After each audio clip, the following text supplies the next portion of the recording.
let's kick this off. You know when you check the tag on a brand new piece of clothing, do you ever stop to think about the literal global journey it took just to end up in your closet? Fast fashion doesn't just happen by magic. It relies on this absolute beast of a logistics system.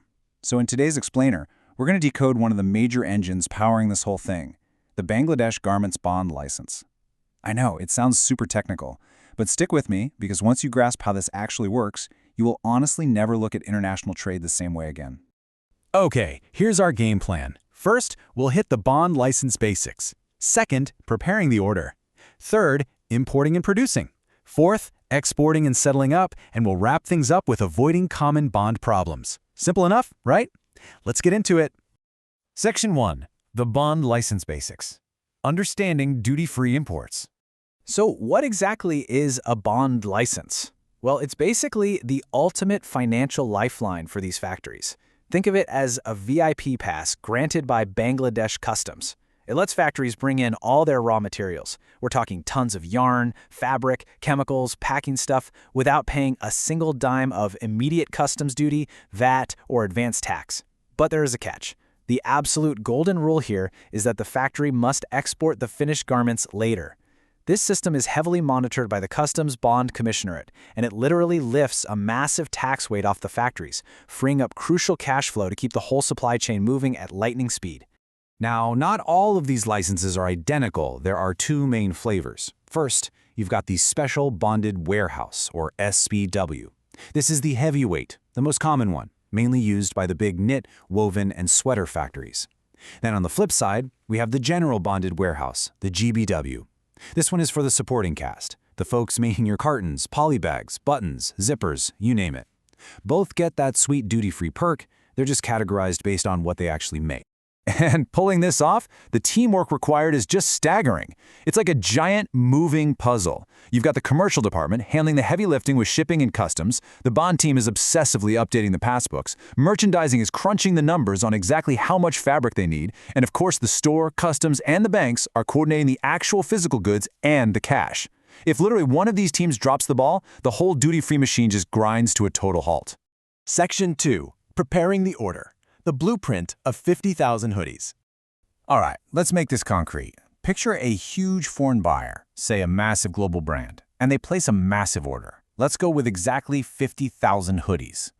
How on earth does a factory in Bangladesh turn that number into actual clothing using this bond system? Well, let's break down the first few steps.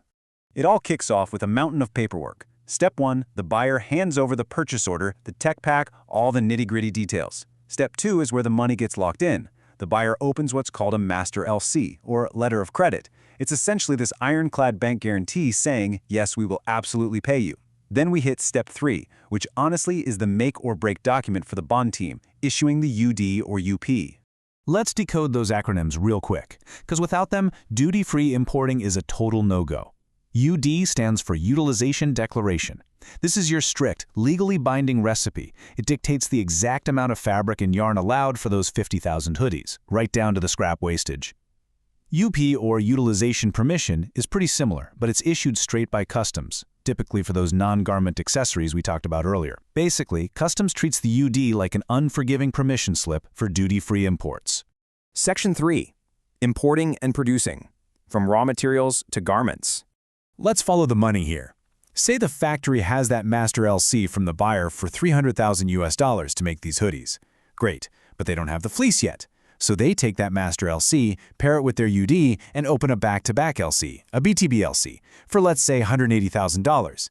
This goes directly to their suppliers, maybe a fabric mill in China or India. In the simplest terms, the Master LC is the income and the BTB LC is the raw material expense. So, continuing our sequence. After Step 4, opening that back-to-back LC, we hit Step 5, the import process. The supplier ships the raw fleece, and the factory clears it through customs using their bond license. Step 6 is absolutely crucial for staying out of trouble. Every single kilogram of that imported fabric has to be logged into the factory's bond register and passbook. Once the paperwork is pristine, we finally hit Step 7, actual production. They start cutting and sewing those 50,000 hoodies. I really want to emphasize this next rule because it is extremely high stakes. Factory consumption has to perfectly match the UD. No exceptions.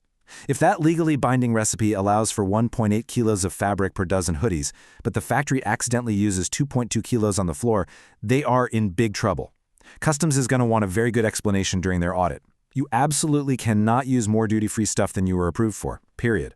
Section 4. Exporting and settling up. Shipping and finalizing the bond.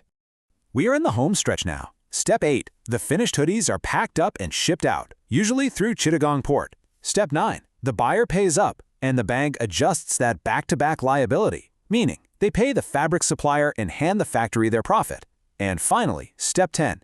UD settlement. This is the grand finale where customs double-checks all the math.